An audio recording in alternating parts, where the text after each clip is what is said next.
Fine student, तो आज class में हम लोग 3 टॉपिक पे डिस्कस करेंगे एडिटोरियल्स में। फर्स्ट जो टॉपिक है जिसके बारे में काफ़ी कुछ तुम लोग भी जानते हो कि 100% एफडीआई स्पेस सेक्टर में खोल दिया गया, नहीं, and it is one of the right step. जिस हिसाब से हमारा स्पेस से रिलेटेड स्टार्टअप बढ़ रहे हैं, पूरा दुनिया इंडिया को देख रहा है स्पेस टेक्नोलॉजी में, हमारा इसरो जिस हिसाब से नाम कर रहा है, तो ये बहुत सही निर्णय है सरकार की तरफ से। तो इसमें बहुत सारा चीज़ देखने का प्रयास करेंगे 58 में स्पेस से रिलेटेड। क्रायोजेनिक इंजन भी तो हमने बना लिया है ना, उसका भी कितना सक्सेसफुल स्टोरी रहा है। 59 देखो अब हो क्या रहा है, देखो यहाँ पे 59 में ये बोला जा रहा है कि देखिए जो इंजीनियर लोग हैं, जो इंजीनियरिंग कर रहे हैं, बीटेक कर रहे हैं, ये करने के बाद फिर वो अपना सेक्टर में नहीं जा रहे हैं, ये सर्विस सेक्टर में जा रहे हैं। ये बहुत बड़ा एनोमली है। देखो सरकार आईआईटी बनाई, सरकार एनआईटी बनाई, कितना पैसा लगता है आईआईटी बनाने में, एनआईटी बनाने में, उसमें लैब होता है, कंप्यूटर होता है, लॉट्स ऑफ इन्वेस्टमेंट ना। जब बच्चा बीटेक क्रॉस कर गया, बीटेक पास कर गया, उसके बाद वो सर्विस सेक्टर में चला गया, तो सरकार ने जितना मेहनत किया उसके ऊपर, जितना पैसा दिया, वो तो लगभग बर्बादी हो गया उस हिसाब से देखा जाए तो क्या फ़ायदा हुआ। और दूसरी बात है कि आखिर सर्विस सेक्टर में इंजीनियरिंग क्यों, सवाल ये है, आखिर वही लोग क्यों जाते हैं?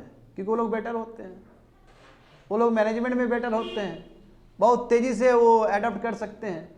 हाँ जी सही बोल रहे हैं, इंजीनियरिंग पढ़ा रहा है तुम लोग को, वी नो कि क्या परवरिश होता है बीटेक में। ये बोलने में हमको आसान लग रहा है student being a BTech graduate engineer, कि जो इंजीनियरिंग का जो परवरिश होता है 4 साल में ना, इतना अद्भुत परवरिश होता है, अपब्रिंगिंग होता है कि आप कोई भी चीज़ को बहुत अच्छे से रिजॉल्व कर लेते हो। पढ़ना तो है इंजीनियर में, एमबीबीएस और इंजीनियर में क्या अंतर है? एमबीबीएस को खूब पढ़ना पड़ता है, उसको फ्लेक्सिबिलिटी ही नहीं है। मैं इंजीनियर को ऐसा नहीं है, उसको पढ़ना भी पड़ता है और एक्स्ट्रा वर्क भी बहुत ज़्यादा होता है, इसलिए टैलेंट निखर के निकलता है, और यही टैलेंट का यूज़ वो लोग सर्विस में करता है बढ़िया से। इंजीनियर के लिए कहा जाता है कि इंजीनियर तो इंजीनियर बनता ही है, मैं इंजीनियर छोड़ के दूसरा कुछ भी बन सकता है engineer. That is the beauty of engineer graduates. मैं यहाँ पे हमें बैलेंस व्यू में देखना है। क्या बैलेंस व्यू में देखना है? क्यों आखिर छोड़ रहा है वो जॉब? तो इससे बढ़िया बीटेक ही नहीं करता वो, इससे बढ़िया वो सर्विस इंजीनियरिंग करता, वो ज़्यादा बेटर रहता है, सरकार का पैसा भी बचता। तो एक बहुत ही अच्छा एडिटोरियल्स 59। एंड लास्ट वन देखो, एम्बिगियस PPVNFRA। अब ये क्या है? देखो एग्रीकल्चर में इंटेलेक्चुअल प्रॉपर्टी राइट जो हिंदुस्तान में है, IPR जानते हो ना, बहुत ही वीक है। पेप्सिको कंपनी जानते होगे तुम लोग, ये मामला पेप्सिको कंपनी और तुम्हारा फार्मर्स के बीच का है। इसमें हुआ क्या, पेप्सिको जो कि लेस भी बनाती है, लेस जो लेस खाते हो ना 10 रुपया 5 रुपया में जो मिलता है, तो पेप्सिको कंपनी क्या किया कि कुछ फार्मर्स को ना अपना इंटेलेक्चुअल प्रॉपर्टी राइट्स यानी कि पेटेंट राइट्स वाला अपना सीड दिया, कोई पोटैटो सीड दिया, बोला ग्रोन करो। अब ग्रोन करेगा वो खरीदेगा क्योंकि उसमें पेटेंट राइट्स है। मगर क्या हुआ मीनवाइल कि दूसरे फार्मर्स भी ग्रोन करना शुरू कर दिए। तो गलत बात, ये तो इंटेलेक्चुअल प्रॉपर्टी राइट्स का उल्लंघन हो गया, ये तो पेटेंट राइट्स का उल्लंघन हो गया। तो उसके बाद फिर से उसके बाद जो पेप्सिको कंपनी है उसने उसके अगेंस्ट सू कर दिया, फार्मर्स के अगेंस्ट केस कर दिया। और उस समय 2019 का टाइम था, इलेक्शन का टाइम था, तो फार्मर जीत गया क्योंकि कुछ भी होगा जानते हो ना कितना बवाल मच जाएगा। तो हक फार्मर्स के उसमें चला गया, पॉलिटिकल प्रेशर की वजह से पेप्सिको को अपना जो क्लेम था उसको विड्रॉ करना पड़ा उस समय। अब तो इलेक्शन खत्म हो चुका है। और देखो गजब विडंबना की बात यह है कि उस समय दिल्ली हाई कोर्ट में जो एक जज के जो बेंच बैठे थे, ओनली वन जज, उन्होंने फार्मर्स के हक में फैसला सुनाया। और अभी क्या हुआ कि अभी पेप्सिको ने फिर से क्लेम किया कि नहीं, ये जजमेंट सही नहीं है, हमारा इंटेलेक्चुअल प्रॉपर्टी 2019 में तो पॉलिटिकल प्रेशर की वजह से पीछे चला गया वो, और अभी तो 2023-24 में तो फिर आएगा ही वो। तो अभी 2 जज बेंच ने फैसला सुनाया कि नो, पेप्सिको सही है, फार्मर्स कल्प्रिट है। तो समझ पा रहे हो ना, इसका मतलब क्या हुआ कि पूरी तरीके से हमें यह समझने पे मजबूर किया जा रहा है कि आखिर हमारा जो एग्रीकल्चर है उसमें पेटेंट राइट्स कितना एप्लीकेबल है, हमारे पास ऐसा क्या एक्ट है और ऐसा क्या कमी है उस एक्ट में जिसकी वजह से पेटेंट राइट्स जो क्लेम कर रहा है वो हो नहीं पा रहा है, या फिर फार्मर्स का हक क्या है उस राइट्स में, या फिर जो पेटेंट होल्डर है उसका क्या राइट्स है, तो वो सभी चीज़ समझोगे। तीनों एडिटोरियल बहुत ही खास एडिटोरियल है स्टूडेंट, समझ गए। चलो विद दिस वर्ड्स आगे बढ़ते हैं। 58 देखो, allowing 100% FDI in space sector, another step in right direction. GS paper 3 science and technology, awareness in the field of IT, space, computers, robotics, nanotechnology, biotechnology and issues relating to the intellectual property rights। ये Hindu paper में आया था 23 फरवरी को। तो मामला देखते हैं। अब हालांकि हम लोगों ने इस चीज़ को day to day current affairs में भी कवर किया था, मगर चूंकि बहुत ही इंपॉर्टेंट मामला है तो हमें समझना है, हमें ओवरऑल आइडिया समझना है। स्टूडेंट देखो, भारत सरकार, Modi government, specially second tenure, तो इन्होंने बहुत ही ऐसा अच्छा फैसला लिया है। देखो हमारा इसरो बहुत अच्छा काम कर रहा है। 2-3 साल पहले मोदी गवर्नमेंट ने इन स्पेस बनाया था एक प्लेटफॉर्म जहाँ पे लेवल प्लेइंग फील्ड हो सके, कंपटीशन हो सके, प्राइवेट प्लेयर लोग भी ना स्पेस में आ सके। और हम जानते हैं कि अभी स्पेस रिलेटेड स्टार्टअप बहुत ज़्यादा ग्रोन अप हुआ है, बहुत ज़्यादा बढ़ा है, नहीं तो 2-3 साल पहले लेवल प्लेइंग फील्ड हो सके, यानी कंपटीशन आ सके स्पेस में, केवल इसरो ही केवल आगे ना रहे, प्राइवेट प्लेयर भी आगे रहे, बोल के एक प्लेटफॉर्म तैयार किया गया। उसी प्लेटफॉर्म को हम इन स्पेस कहते हैं। और वो इन स्पेस का नतीजा ये हुआ कि अब प्राइवेट प्लेयर से भी बहुत ज़्यादा आ रहे हैं, और यहाँ पे जो इसरो है वो बहुत ही अच्छा भूमिका में अदा कर रहा है, अच्छा भूमिका अदा कर रहा है। क्यों? क्योंकि वो अपना लॉन्च पैड दे रहा है और सैटेलाइट तुम्हारा प्राइवेट प्लेयर से बना के ला रहा है। और किसी दिन ये भी दूर नहीं है कि बाबू ये लोग अपना प्राइवेट प्लेयर वो रॉकेट भी बना देगा, ये लोग लॉन्च पैड भी बना देगा ये लोग। एक तो इसरो ने बहुत अच्छा संस्कार दिया, एक जो इकोसिस्टम, तो भारत में इकोसिस्टम तो इसरो ने बहुत सुंदर दे दिया। अब क्या है, केवल प्राइवेट प्लेयर को जुड़ना है। और जियो स्पेशल डाटा, ये भी हम जानते हैं कि जियो स्पेशल डाटा को लेकर लिबरलाइजेशन लाया गया है। अब डेटा आप यूज़ कर सकते हो, पहले डेटा को यूज़ करना बहुत मुश्किल चीज़ था। जीपीएस यूज़ करते हो नहीं करते हो? हाँ, बहुत इजी हो गया ना। अब तो हमारा IRNSS भी तुम्हारा लागू हो गया, नेविक। हम अपना ही सैटेलाइट सिस्टम से अपना डेटा, हमको अब जीपीएस से ज़्यादा डिपेंडेंट नहीं रहना है। अब देखो नया नया जो मोबाइल आता है उसमें नेविक तुम्हारा प्रोग्रामिंग होगा, इंस्टॉल होगा नेविक, IRNSS जिसको बोलते हैं, इंडियन रीजनल सैटेलाइट सिस्टम है वो। यहाँ पे समझो विद्यार्थी। और अब देखो दूसरी बात है कि इस बार ऑक्शन का बात आया था, एक साल पहले की बात है। तो उसमें क्या बोला कि जो टेलीकम्युनिकेशन होगा वो ऑक्शन से नहीं होगा, जो वायरलेस वाला वो ऑक्शन से नहीं होगा, उसके लिए भी अलग से कर दिया गया था। यानी कि कहने का, अभी मैं थोड़ी देर में बताऊंगा डिटेल्स में, कहने का मतलब है कि ये 2-3 साल में ऐसे बहुत सारे कदम लिए गए हैं जिसके वजह से स्पेस को बहुत फायदा हुआ है। देखो, government approves 100% FDI in space sector. Union cabinet ने बहुत सारा डिसीजन लिया जिसमें जो हमारा FDI पॉलिसी था स्पेस सेक्टर को लेकर उसको अमेंड किया गया, उसमें कुछ और चीज़ जोड़े गए हैं। तो क्या चीज़ जोड़ा गया देखो यहाँ पे। अब देखो 74% FDI ऑटोमेटिक रूट से अवेलेबल है। यदि कोई सैटेलाइट बनाना चाहता है, समझे, कोई सैटेलाइट डेटा प्रोडक्ट्स पे काम करना चाहता है या कुछ उससे रिलेटेड कुछ काम करना चाहता है, तो 74% FDI ऑटोमेटिक रूट से अवेलेबल है। अब देखो ये समझने वाली बात है कि ऑटोमेटिक रूट और गवर्नमेंट रूट क्या होता है। बात समझो, यदि जो चीज़ बहुत ही स्ट्रैटेजिक इंपॉर्टेंट है, अच्छा तुम लोग बच्चे लोग बताओ जो क्लास में बैठे हो यहाँ पे, सैटेलाइट ज़्यादा इंपॉर्टेंट है कि लॉन्च पैड इंपॉर्टेंट है? लॉन्च पैड इंपॉर्टेंट है, बात समझे ना। तो स्ट्रैटेजिक यहाँ पे ज़्यादा कौन सा हुआ? Launch pad. देखना लॉन्च पैड पे ज़्यादा तुम्हारा ऑटोमेटिक रूट से नहीं होगा, है ना, बस 49% होगा। And there is some good logic. Satellite तो चलो ठीक है बाहर से बना कर, उसमें स्ट्रैटेजिक है उतना नहीं है। तो 74% तुम्हारा सैटेलाइट बनाने का बात में 74% ऑटोमेटिक रूट। ऑटोमेटिक रूट का मतलब क्या कि सरकार का दखल नहीं होगा, अब बस RBI में डिपॉजिट हो जाएगा, RBI अपना इन्वॉल्व रहेगा उसमें। आया समझ में स्टूडेंट? 74% के बाद यदि और आपको इन्वेस्ट करना है, यानी कि बियॉन्ड 74%, तो आपको गवर्नमेंट रूट से आना पड़ेगा। गवर्नमेंट रूट का मतलब क्या है कि यदि आपको 74% यानी कि मतलब 80% खर्च करना है, आपको 90% खर्च करना है, तो वो फाइल गवर्नमेंट के पास पहुंचेगा। गवर्नमेंट अप्रूवल, गवर्नमेंट ऐसे अप्रूवल नहीं देगी, गवर्नमेंट पूरा फाइंडिंग्स देखेगी। क्या भरोसा कहीं एनिमी कंट्री तो नहीं दे रहा हो, कहीं मान लो कि चाइना दे रहा हो, कहीं मान लो कि दूसरा कंट्री टर्की दे रहा हो, कोई मान लो कि तीसरा कोई एनिमी कंट्री दे रहा हो, तो गवर्नमेंट बढ़िया से जांच और पड़ताल करके ओके बोलेगी। हो सकता है गवर्नमेंट ओके नहीं भी बोले। तो इसलिए जितना स्ट्रैटेजिक होगा उतना ही गवर्नमेंट रूट रहेगा, और जितना ही लेस स्ट्रैटेजिक होगा उतना ही ऑटोमेटिक रूट होगा। आया समझ में ना? तो यहाँ हमें 3 चीज समझना है। पहला क्या समझे कि यदि सैटेलाइट मैन्युफैक्चरिंग का बात हो, ऑपरेशन का बात हो, सैटेलाइट डेटा प्रोडक्ट का बात हो, तो 74% एफडीआई ऑटोमेटिक रूट से है, और 74% का बियॉन्ड क्या होगा? Government route. नंबर 1 कंप्लीट ना स्टूडेंट? समझ पा रहे हो ना? नंबर 1 कंप्लीट हो गया। हाँ, नंबर 1 कंप्लीटेड। अब नंबर 2 देखो, 49% एफडीआई तुम्हारा ऑटोमेटिक रूट से जाएगा लॉन्च व्हीकल्स के लिए। लॉन्च, क्योंकि ये स्ट्रेटेजिक है। आ रहा है समझ में? स्ट्रेटेजिक है ये। लॉन्च पैड बनाना, रॉकेट बनाना बहुत स्ट्रेटेजिक चीज है, इसलिए 49%। और 49 से बियॉन्ड होगा तो क्या हो जाएगा? Government route. 2 समझ में आ गया?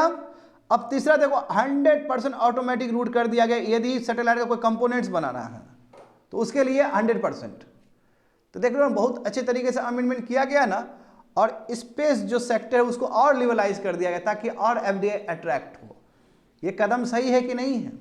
ऐसा नहीं तो आंख बंद करके पूरा 100% तो नहीं खोल दिया गया, 100% खोला गया है depending on the strategy, strategic products. किसी में 74% खोल दिया गया, किसी में 49% ही खोला गया, किसी में 100% ही खोल दिया गया। मैं खुला तो 100% ही खुला है, सबका देखो तो 100% ही खुला है। 49 ऑटोमेटिक रूट से है तो 51 तुम्हारा गवर्नमेंट रूट से है। तो कह सकते हो ना मोटा मोटी कि स्पेस सेक्टर को पूरी तरीके से लिबरलाइज कर दिया गया है।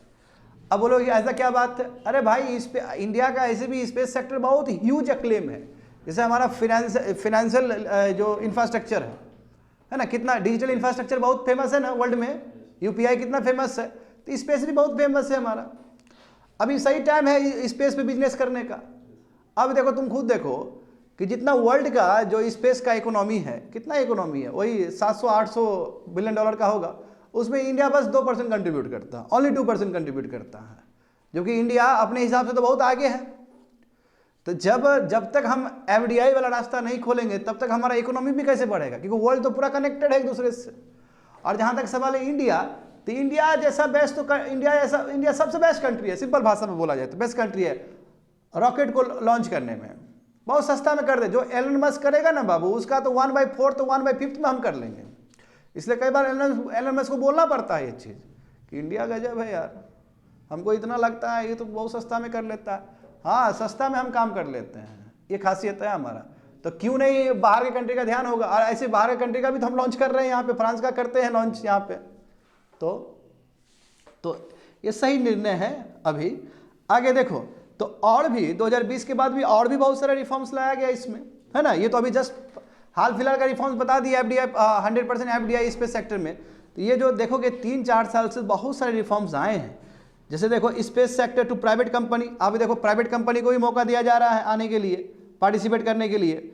जियो स्पेशल डेटा को लिबरलाइज किया गया 2021 में। पहले देखो, अभी पहले आपको यदि जियो स्पेशल डेटा यूज करना होता था तो आपको बहुत सारा रेगुलेशंस, रूल्स और रेगुलेशन फॉलो करना पड़ता था। अब ऐसा नहीं है, हाईली लिबरलाइज कर दिया गया। बोलोगे सर क्या होता है जियो स्पेशल डेटा?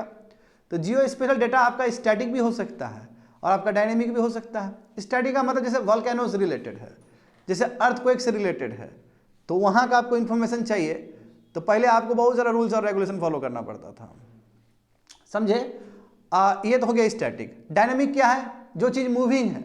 मान लो कि गाड़ी एक जगह से दूसरी जगह जा रहा है, उसका डेटा जीपीएस बनेगा कि नहीं बनेगा? आदमी मोबाइल फोन एक जगह से दूसरी जगह ले जा रहा है तो वो मूविंग हुआ कि नहीं हुआ? वो सब जियो स्पेशल डेटा आ जाएगा तुम्हारा, जो कि मूविंग वाला होगा, डायनेमिक वाला होगा। तो चाहे डेटा डायनेमिक हो चाहे डेटा स्टैटिक हो, पहले इस तरह का जियो स्पेशल डाटा को यूज़ करना इतना आसान नहीं था। अब उसको भी पूरी तरीके से लिबरलाइज कर दिया गया है। तो उसको लिबरलाइज करने का मतलब क्या, प्राइवेट प्लेयर तो तुरंत आएगा इसमें, क्योंकि आखिर जो भी है स्पेस हो तो स्पेस भी तो पूरा डेटा से ही टिका हुआ है, सैटेलाइट, समझे। तो ये अपने आप में खास बात है। देखो लिखा गया है जियो स्पेशल डेटा लिबरलाइज किया गया 2021 में। तो ये देखो नेशनल जियो स्पेशल पॉलिसी लाया गया 2022 में। कोशिश यही है कैसे हम जियो स्पेशल टेक्नोलॉजी को बेटर करें, एम्प्लॉय करें उसको, और कैसे सस्टेनेबल डेवलपमेंट गोल को अचीव करें, समझे। और इंडिया ने बहुत ही उसी चीज़ को देखते हुए लिबरलाइज किया है इस पॉलिसी को। उसके बाद देखो भारत ने इन स्पेस को बनाया ताकि लेवल प्लेइंग फील्ड हो सके और इसरो वहाँ पे बहुत अच्छा मदद कर सके बाकी प्राइवेट प्लेयर्स को, क्योंकि ISRO know everything about the space. ISRO का देखते हो कितना बढ़िया कोलैबोरेशन होता है नासा के साथ, है ना, बहुत अच्छा है ना। देखो कल ही अनाउंसमेंट हुआ ना कि चंद्रयान 4 जाएगा अब 2028 में। हाँ, गगनयान वो है, वो चल रहा है 2-3 दिन पहले, मैं कल का अनाउंसमेंट का बात कर रहा हूँ, है ना। चंद्रयान 4 2028 में लॉन्च होगा। अब हो गया तो हो गया, हाँ, तो 25 में गगनयान जाने वाला है। चार आदमी का नाम भी ले लिए, मोदी जी उसको फैसिलिटेट भी कर लिए। इसका मतलब किस अमाउंट में हम काम कर रहे हैं स्पेस में। देखो हमारा चंद्रयान 3 भी सक्सेसफुल रहा, 2 भी रहा जी, 2 भी तो हम पूरा फेलियर तो नहीं है। हाँ, तो ये दिखाता है हमारा मैग्नीट्यूड। क्रायोजेनिक इंजन भी हम बना लिए, तो we are doing very very good in space technology, और सरकार भी उसी रूप में काम भी कर रही है। तो देखो यहाँ पे इन स्पेस लाया गया 2-3 साल पहले ताकि लेवल प्लेइंग फील्ड हो सके, प्राइवेट प्लेयर भी पार्टिसिपेट कर सके। टेलीकम्युनिकेशन एक्ट 2023 का देखो, इसमें भी सैटेलाइट ब्रॉडबैंड सर्विस कर दिया गया, यानी कि आप ऑक्शन का नहीं लेना पड़ेगा, आपको इधर का यूज करना पड़ेगा, ज़्यादा सस्ता हो। इसलिए बहुत सारे जो टेलीकम्युनिकेशन वाले कंपनी वाले लोग बहुत खुश थे ना कि ऑक्शन नहीं करना पड़ेगा, यही सैटेलाइट वाला ही वो सर्विस अवेल कर सकता है। और देखो इसी रूप में 21 फरवरी 2024 को अभी हाल फिलहाल 10 दिन पहले, है ना, 100% FDI अलाउ कर दिया गया स्पेस सेक्टर में।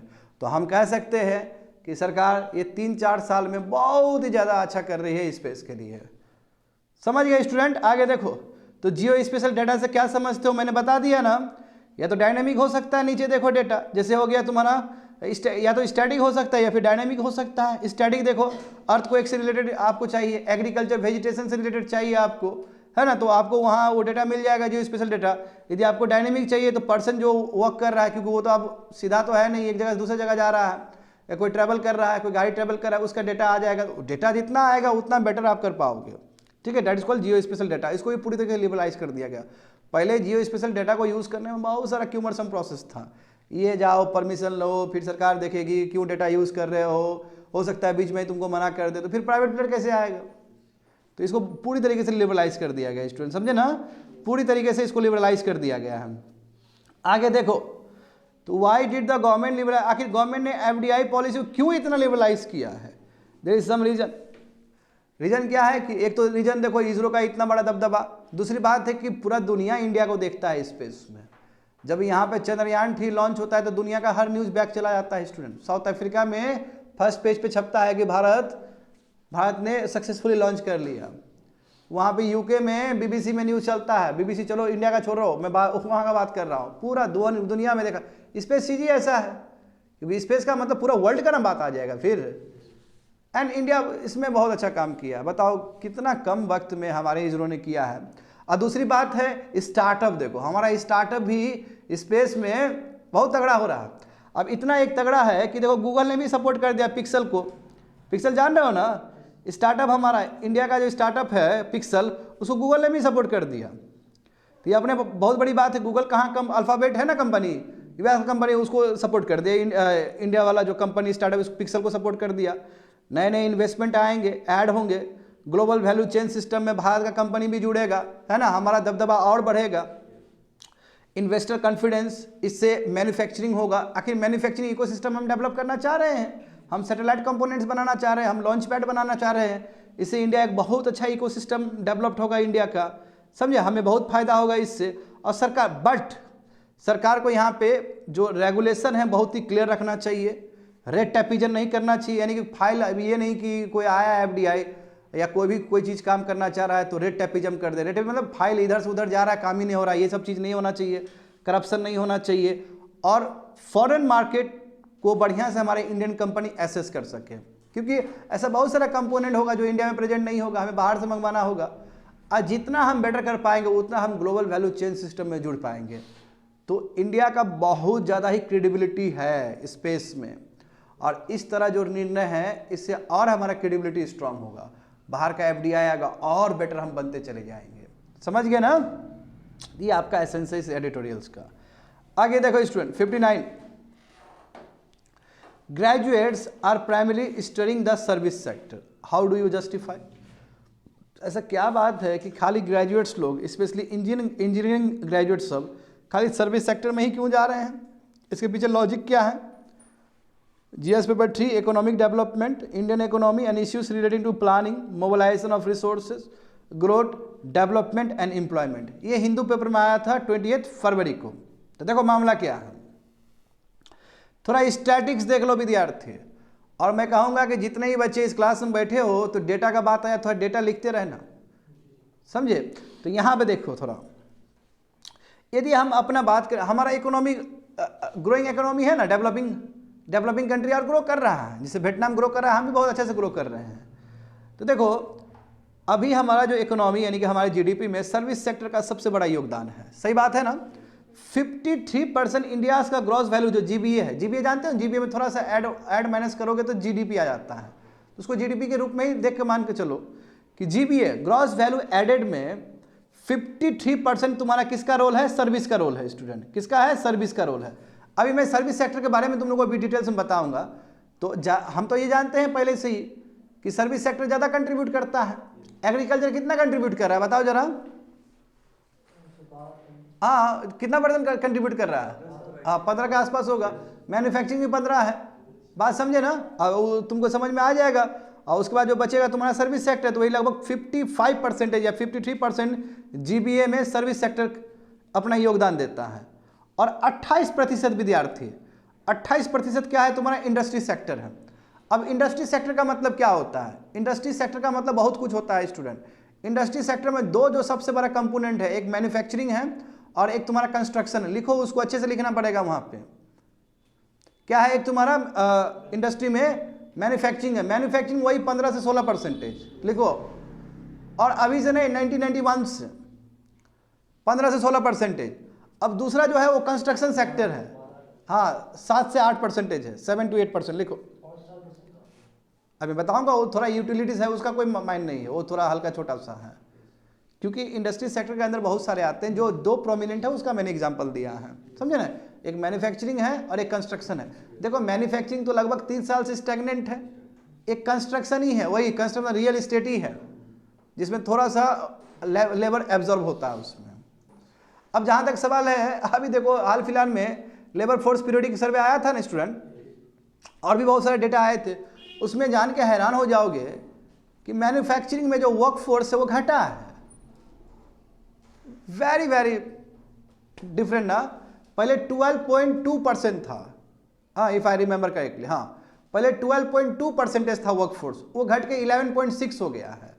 अब मैं प्रिसाइजली बता रहा हूँ, पहले कितना था, 12.2% वर्क फोर्स था, किसमें, मैन्युफैक्चरिंग में, घट के कितना हो गया, 11.6%। लिखो वहाँ पे ये चीज़, इसका मतलब 0.6 घटा है।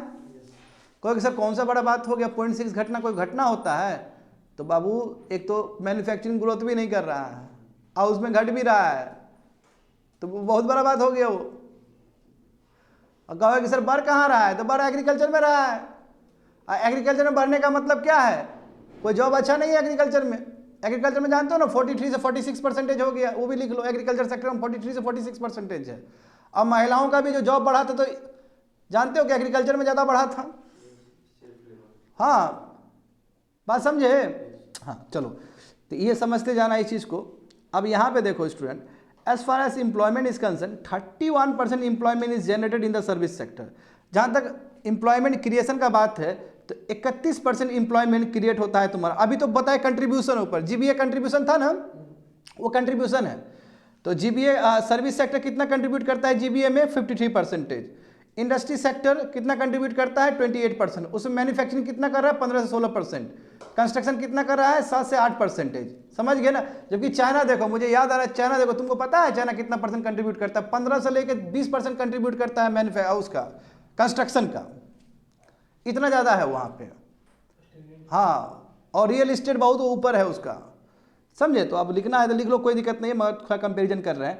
अब जहाँ तक एम्प्लॉयमेंट का बात है, तो 31% एम्प्लॉयमेंट सर्विस सेक्टर में है, जबकि 25% एम्प्लॉयमेंट तुम्हारा इंडस्ट्री सेक्टर में है। इंडस्ट्री मतलब वही कंस्ट्रक्शन और उसमें हो जाएगा, हाँ। अब मगर ये समझ लेना बच्चे लोग, जब सर्विस बोलते हैं तुम लोगों को लगता है केवल आईटी का बात कर रहे हैं सर, नो, सर्विस वाइडर है, बहुत सर्विस है।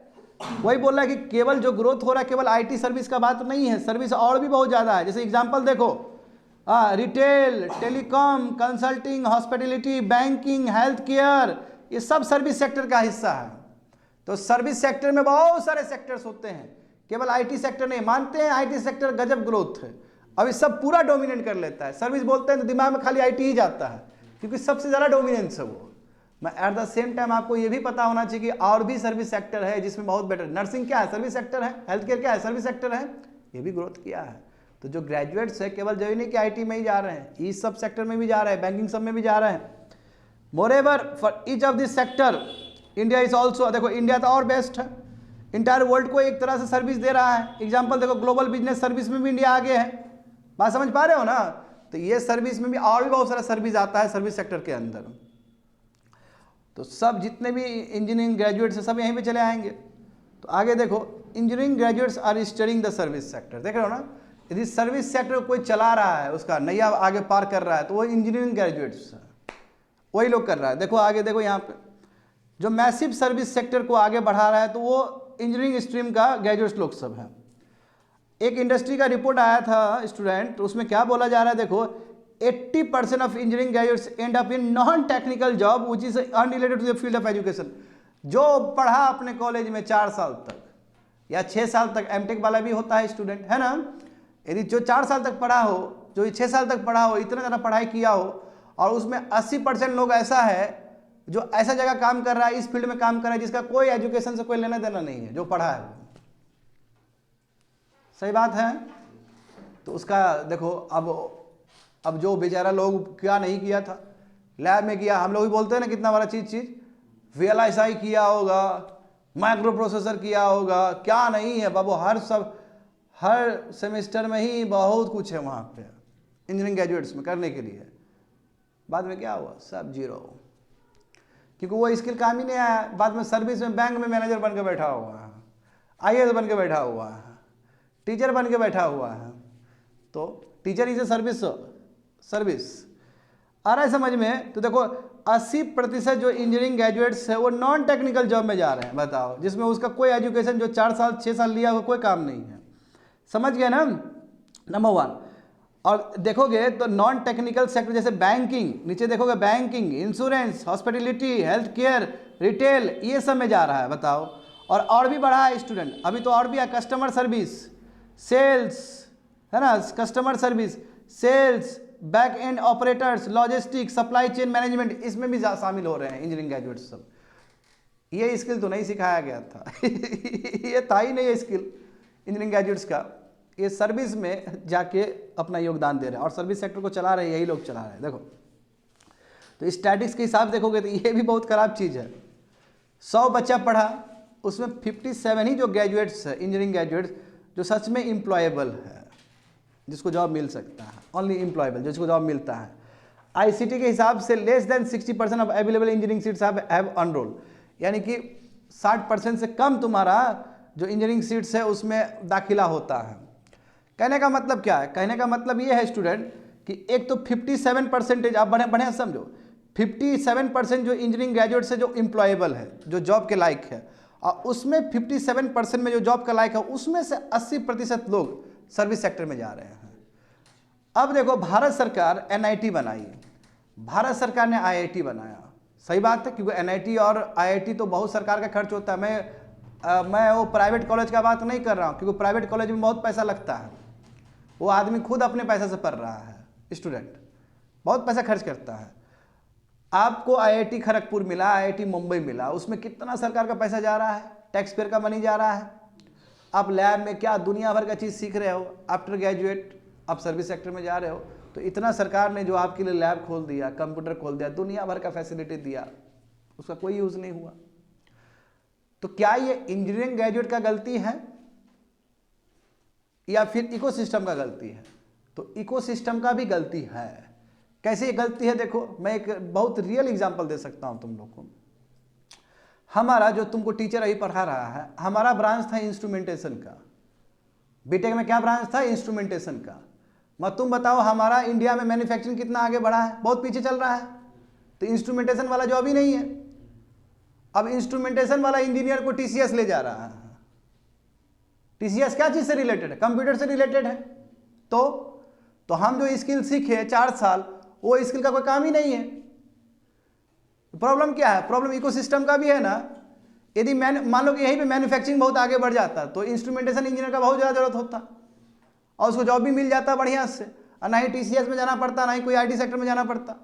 हाँ, जो कंप्यूटर साइंस वाला विद्यार्थी है जो इस क्लास में भी बैठा हुआ है, वो यदि TCS में चला जाए, वो भरचूसा में चला जाए, वो गूगल में चला जाए तो समझ में आता है, क्योंकि भाई वही बैकग्राउंड तैयार किए थे आप।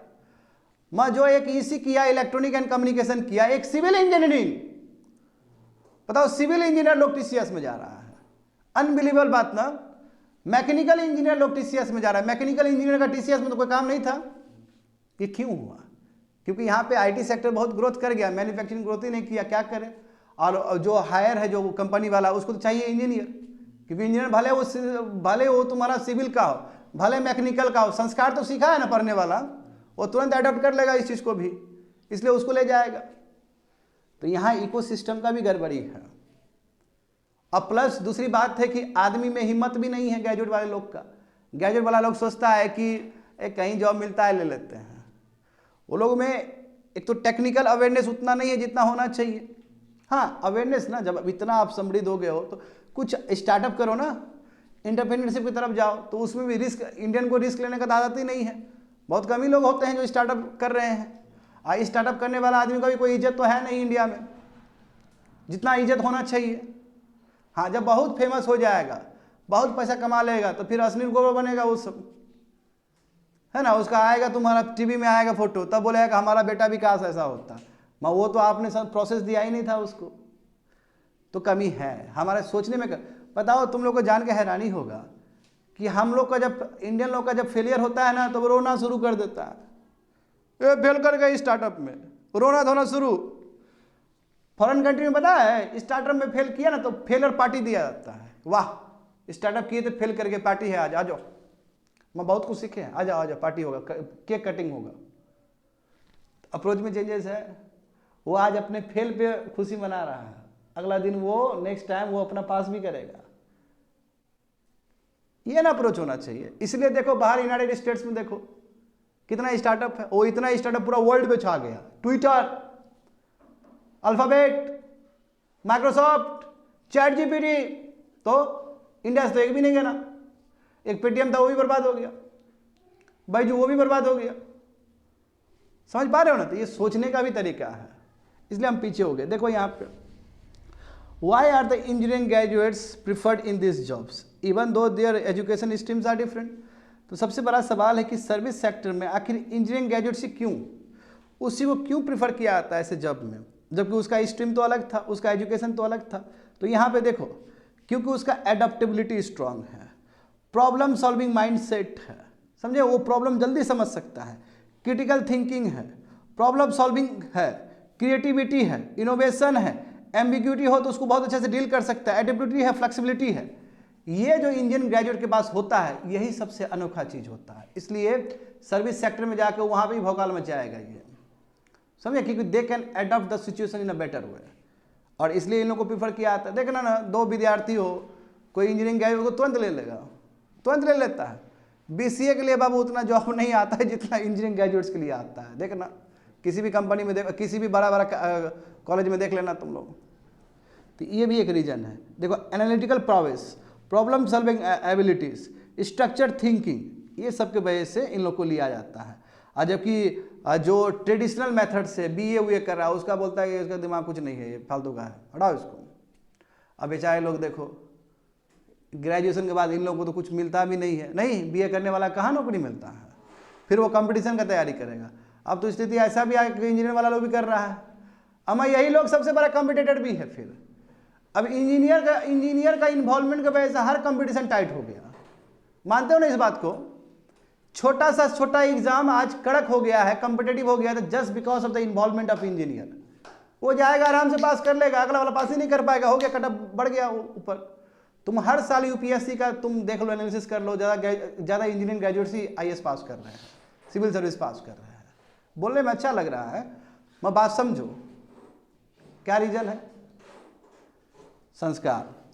मगर एक तरफ तो आपको दिख रहा है ये चीज़, दूसरी तरफ आपका निगेटिविटी भी है। तो ऐसा संस्कार किस काम का? सरकार ने इतना खर्च किया आप पे लेबोरेटरी में, आप तो पूरा बर्बाद कर दिया उसको। समझे? तो दोनों नजरिया हो सकता है देखने का। देखो, there is a need to develop generic services oriented courses. आप देखो यहाँ पे सोल्यूशन दिया गया है, इसलिए जिस इंजीनियरिंग ग्रेजुएट्स को आके सर्विस में ही जाना था, तो उसके लिए एक सर्विस इंजीनियरिंग वाला ही कोर्स होता तो ज़्यादा बेटर रहता। ना ही सरकार को लैब क्रिएट करना पड़ता, ना ही सरकार को कंप्यूटर वाला व्यवस्था देना पड़ता। इंजीनियरिंग ग्रेजुएट भी पहले से अपना खुश कि हमको सर्विस में ही जाना है, तो भाई चलो आज हम इंजीनियरिंग सर्विस वाला में ही जाते हैं, ये बेटर होता। मतलब एक कोर्स ऐसा खड़ा कर दो, इंजीनियरिंग में ही एक ऐसा कोर्स कर दो जो सर्विस से रिलेटेड हो, वही चीज़ बताया गया। देखो, तो इसलिए जेनेरिक सर्विस ओरिएंटेड कोर्सेज होने चाहिए, और जो कि विद्यार्थी को वाइट कॉलर सर्विस देगा, अच्छा खासा जॉब देगा। समझे? तो एक इंजीनियरिंग एजुकेशन के तरह ही आप एक सर्विस वाला भी, इंजीनियरिंग में ही आप एक सर्विस वाला भी चीज़ डाल दो। समझे? आगे देखो, तो let us call it service. हाँ, ये बोला कि इसको आप सर्विस इंजीनियरिंग ही बोल दो। समझे? इससे बेटर होगा, सरकार का पैसा भी बचेगा। समझे ना? Graduates who emerge as highly sought after professional equipped with knowledge. यदि मान लो कि यदि कोई सर्विस इंजीनियरिंग करके निकले तो उसको नॉलेज होगा उस फील्ड का बढ़िया से, अब सर्विस में ही जाएगा तो और बेटर कर पाएगा वो। समझ गए ना? Service engineering courses would leverage digital platform. देखो, सर्विस इंजीनियरिंग का होगा तो वो डिजिटल प्लेटफॉर्म से रिलेटेड भी चीज जानेगा, है ना? क्योंकि अब उसी सेक्टर में सर्विस इंजीनियरिंग में भी अलग अलग फील्ड होगा, कुछ स्पेस से रिलेटेड होगा, कुछ तुम्हारा बैंकिंग से रिलेटेड होगा, तो पहले ही वो हुनर सीख लेगा, वो और बेटर हो सकता है, इससे और बेटर होगा।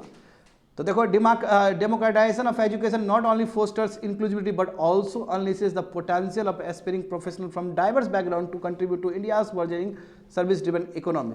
तो इसलिए विद्यार्थी हमें क्या करना चाहिए, इस तरह का व्यवस्था ला के हमें, है ना, हमें सरकार का पैसा बचाना चाहिए और हर बैकग्राउंड से आदमी जुड़ सके और इंडिया का इकोनॉमी में वो अपना योगदान दे सके, स्पेशली सर्विस में योगदान दे सके, केवल खाली इंजीनियरिंग ग्रेजुएट्स ही नहीं। तो इसलिए बोला गया कि by investing in the development of skilled workforce tailor to the needs of the service sector, India can position itself as a global leader in the service innovation and delivery, driving prosperity and competitiveness in the service driven economy of the future. तो इसलिए हमें skilled workforce पे ध्यान देना चाहिए, है ना? हमें जो बच्चे लोग जिस तरह के स्किल्ड हुए हैं उस स्किल्ड का यूज़ करना चाहिए। यदि हम ऐसा कर पाते हैं तो हिंदुस्तान बहुत ही बेटर बन के निकलेगा। तो इसलिए यहाँ पे ये सोचने वाला चीज़ है कि आखिर इंजीनियरिंग ग्रेजुएट पे इतना ज़्यादा पैसा जो खर्च हो रहा है, यदि पैसा बचा लेते, एक कोर्स डिफरेंट कर देते और वही ग्रेजुएट्स विद्यार्थी उसी फील्ड में जाता तो उसका भी भला हो जाता और इधर इनरोलमेंट कम होता तो सरकार का भी पैसा बहुत बचता। तो ये बेटर अप्रोच हो सकता है, समझे? और उसको भी बुरा नहीं लगा, वो बाद में बोला कि हम इंजीनियर ही हैं। ठीक है, कौन सा इंजीनियर हो? सर्विस इंजीनियर हो, ये ज़्यादा बेटर है और उसमें सरकार का भी खर्च नहीं हुआ। तुम लोग को पता है इंजीनियरिंग का कितना ब्रांच होता है? मरीन इंजीनियरिंग भी होता है, जियो इंजीनियरिंग भी होता है, स्पेस इंजीनियरिंग भी होता है। जब इतना इंजीनियरिंग है तो सर्विस इंजीनियरिंग भी डाल दो ना। तो जितना आईआईटी देखोगे ना, प्राइवेट कॉलेज में इतना नहीं होता है। आईआईटी सब में तो बहुत ज़्यादा ब्रांचेस है, तो यहाँ पे ये भी खोलने की ज़रूरत है। देखो, लास्ट वन स्टूडेंट, ये भी टॉपिक बहुत अलग है। देखो, 60 ambiguous PPP and FRA may not result in vibrant agricultural ecosystem. GS paper 3, economic development, major cropping patterns in various parts of the country, different types of irrigation and irrigation system storage, transport and marketing of agriculture produce and issues and related constraints, e-technology in the aid of the farmers। ये 10 जनवरी को आया था। हाँ, थोड़ा पुराना है मगर important चीज़ है ये। अब हुआ क्या मामला तो मैं बता चुका हूँ तुम लोग को, शुरू में बता चुका हूँ ना क्या हुआ पेप्सिको के साथ। अब यहाँ पे समझो, तो एक जज बेंच ने 2019 में क्या बोला था कि फार्मरी ठीक है, उस चीज़ को अभी क्वैश कर दिया गया ना। अभी 2 जज बेंच जो है उसने क्वैश कर दिया, बोला कि नो, पेप्सिको जो क्लेम कर रहा है पेटेंट राइट्स वो ठीक है, वो वही उचित है। तो देखो, वही लिखा गया है कि जो डिवीजन बेंच है दिल्ली हाई कोर्ट का, जिसमें 2 जज बैठे हुए हैं, उन्होंने सिंगल जज ऑर्डर, जो पहले का जो ऑर्डर था, उसको क्वैश कर दिया और कहा कि पेप्सिको जो क्लेम कर रहा है पोटैटो वैरायटी, जिसका पेटेंट्स जो क्लेम कर रहा है वो पेटेंट वो सही क्लेम कर रहा है। तो ये फैसला किसके हक में गया? PepsiCo company. तो देखो, तो अब क्या, कोर्ट रिजेक्टेड, कोर्ट ने फार्मर्स का जो क्लेम था उसको रिजेक्ट कर दिया। अब बोला कि नो, पेप्सिको को ही वो क्लेम मिलना चाहिए, पेप्सिको को सही पेटेंट राइट्स मिला है। तो मामला क्या, आगे जाओ स्टूडेंट, देखो थोड़ा हिस्ट्री पढ़ना पड़ेगा तुमको। The history of the case dates back to the year 2019, 2019 में कुछ ऐसा हुआ था, उसी का रिजल्ट अभी देख रहे हो। क्या हुआ था देखो यहाँ पे, समझो बात को। हाँ देखो, इससे लेस तो बहुत दिन से मिल रहा है हमें, लेस तो इंडियन मार्केट में कब से है, वो पूरा वर्ल्ड में है। तो जो गुजरात का जो फार्मर्स है, बढ़िया समझा, गुजरात को फार्मर्स को क्या कर रहा था, ये लोग पेप्सिको कंपनी अपना सीड दे रहा था, और वो जो सीड है वो पेप्सिको ने पेटेंट राइट्स करवा रखा था उसमें। पेटेंट राइट्स मतलब केवल पेप्सिको ही दे सकता है उसको, और जितने ही फार्मर्स को दे रहा है सब पेटेंट वाला सीड्स है, और फार्मर्स का नाम सब भी होगा कि इस फार्मर को दिए, इस फार्मर को दिए, ऐसे करके। और फार्मर्स क्या करता था, वो सीड को उगाता था और पोटैटो बनाता था और ये कंपनी को दे देता था, क्योंकि वो पोटैटो डिफरेंट है नॉर्मल पोटैटो से, और वो पोटैटो का यूज होता था तुम्हारा लेस बनाने में, लेस पैकेट। मैं क्या किया कि बहुत सारे ऐसे भी फार्मर्स थे, वो भी पोटैटो उस तरह का उगाना शुरू कर दिए। तो अब इसका तो इंटेलेक्चुअल प्रॉपर्टी राइट्स है भाई, पेटेंट राइट्स है इसका, तो पेप्सिको को दिक्कत तो होगा।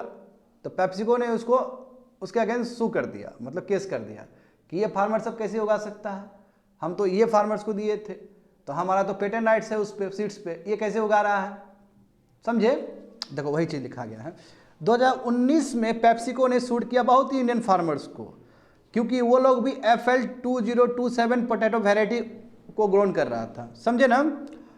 ग्रोन कर रहा था, इसका मतलब क्या है कि जो पेटेंट राइट्स है उसको इन्फ्रिंज किया है, वॉयलेट किया है, क्योंकि पेटेंट राइट्स तो बिल्कुल पेप्सिको का है, और पेप्सिको ने ये बस सेलेक्टेड फार्मर्स को ही दिया था। तो नंबर 1। और उसके बाद क्या हुआ देखो, द कंपनी सप्लाई, वही बोला कि कंपनी क्या करता था, पर्टिकुलर सीड वेराइटी, वही FL 2027 पोटैटो वेराइटी कुछ ग्रुप ऑफ फार्मर्स को देता था। अब बोलता था कि ठीक है आप उगाओ और हमको एक्सक्लूसिव देना, हम पैसा भी देंगे, और फार्मर्स लोग बहुत खुश था, अच्छा खासा पैसा मिलता था, समझे। मैं क्या हुआ देखो, PepsiCo decided to withdraw the suit subsequently. अब जब 2019 में किया था पॉलिटिकल प्रेशर, और उस समय चुनाव, लोकसभा का चुनाव, तो इतना प्रेशर हुआ कि इसको विड्रॉ करना पड़ा फार्मर्स के अगेंस्ट। ठीक है हम केस नहीं कर रहे, पीछे चुपचाप हट गए, इनका हार गया उस समय इतना फार्मर का इशू है जी, फार्मर का इशू ऐसे भी बर्निंग इशू होता है, चुपचाप ही हट गए, क्लेम छोड़ दिया पीछे।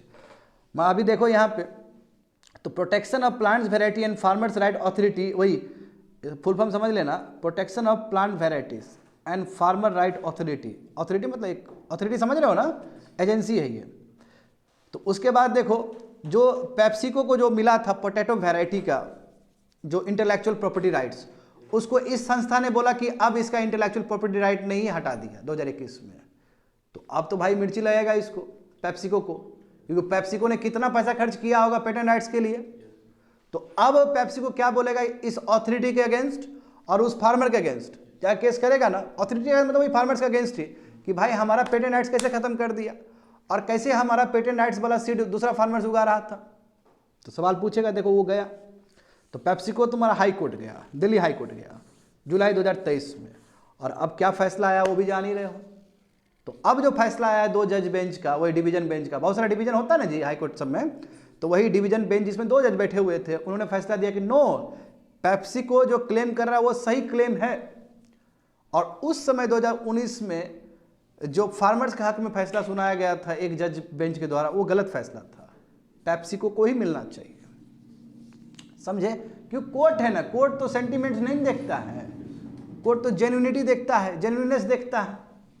आगे देखो आगे क्या हुआ उसके बाद, तो how did the IP rights mechanism. अब सबसे बड़ा सवाल ये उठता है कि कैसे एक जज ने खारिज कर दिया पेटेंट राइट्स, कैसे फिर 2 जज ने कहा कि नो पेटेंट राइट्स इसका होगा।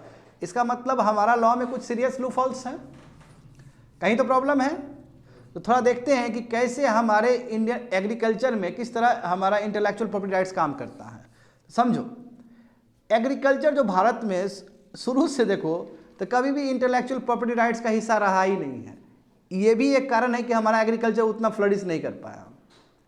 कहो क्यों, क्या बात कर रहे हैं भाई, जब इंटेलेक्चुअल प्रॉपर्टी राइट्स नहीं रहेगा, जब पेटेंट राइट्स नहीं आएगा, तो प्राइवेट कंपनी सब काहे नया नया सीड बनाएगा। फिर यदि कोई नया सीड बनाएगा, कोई दूसरा फार्मर उगाना शुरू कर दे, तो उसका तो बर्बाद हो जाएगा। वो इतना मेहनत किया, इतना रिसर्च एंड डेवलपमेंट किया, इतना ढेर सारा पैसा खर्च किया रिसर्च में, और कोई पेटेंट वाला प्रोडक्ट बनाया एग्रीकल्चर का, अब बाद में उसको नल कर दिया गया, तो क्या फायदा हुआ।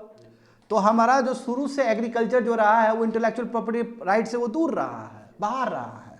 तो देखो 1980 में डेवलप कंट्री के द्वारा प्रेशर, हाँ क्यों जानते हो, 80s में इंडिया थोड़ा सा लिबरलाइज होना शुरू हो गया था, याद करो, और 1991 में तो पूरा लिबरलाइज हो गया।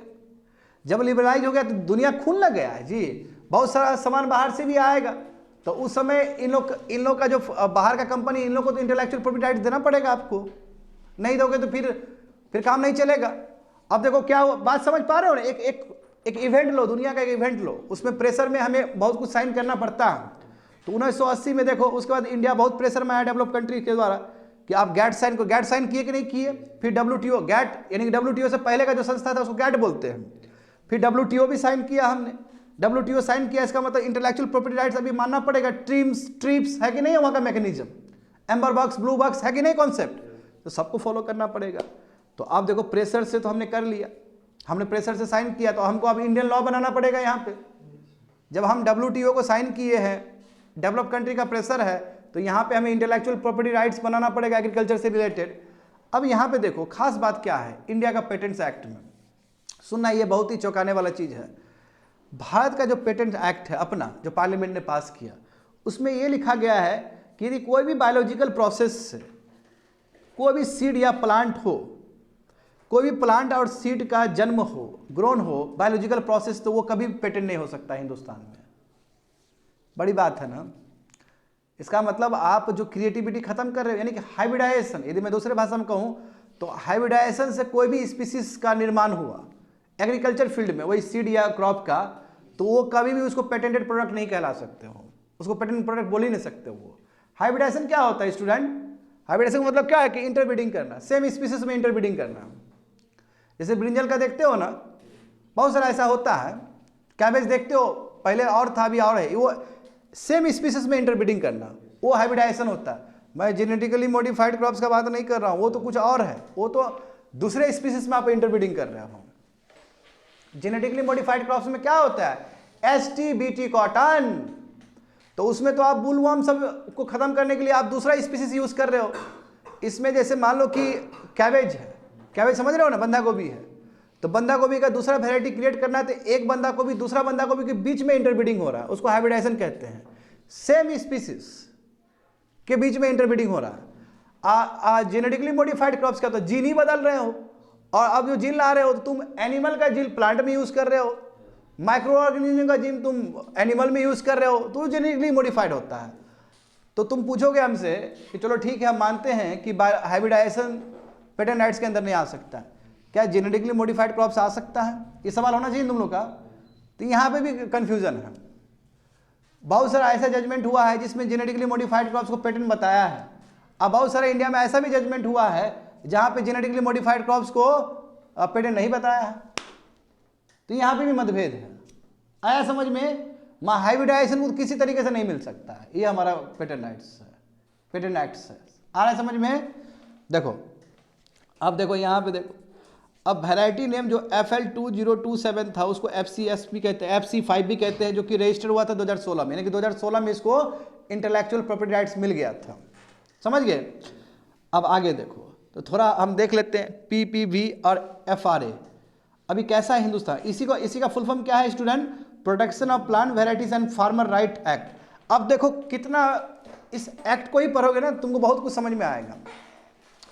एक तरफ प्लांट वैरायटी का भी प्रोटेक्शन करना, यानी कि इंटेलेक्चुअल प्रॉपर्टी राइट्स, और एक तरफ फार्मर का राइट को भी प्रोटेक्ट करना, ये दोनों का कॉम्बिनेशन है। समझ गए? तो ये 2001 में लाया गया। कैसे? प्रेशर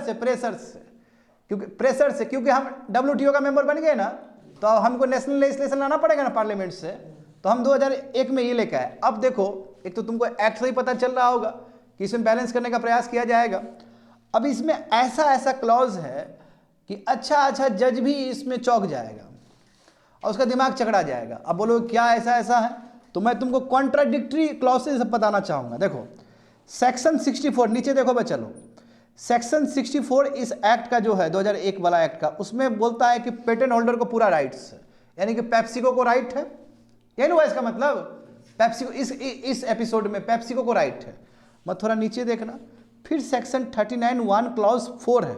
इसमें यह कहता है कि यदि फार्मर सेव करे, यूज़ करे, सॉ करे, रिसॉ करे, एक्सचेंज करे, शेयर करे, सेल करे, कोई भी सीड जिसमें ब्रांड नेम ना हो तो ऐसा वो कर सकता है। इसका मतलब FL जो क्या नाम था इसका, FL 2027 वेराइटी, सेम वेराइटी यदि फार्मर्स उगाए, बस लिखे नहीं कि FL नहीं है, तो वो बेच सकता है। इसका मतलब एनोमली हुआ कि नहीं हुआ। एक तरफ तो तुम कहते हो कि तुमको पेटेंट राइट्स देना है पेटेंट होल्डर को, और एक तरफ कहते हो कि बिना ब्रांड नेम का वो बेच सकता है फार्मर्स। डाइकोटॉमी है कि नहीं है, कंफ्यूजन है कि नहीं है यहाँ पे।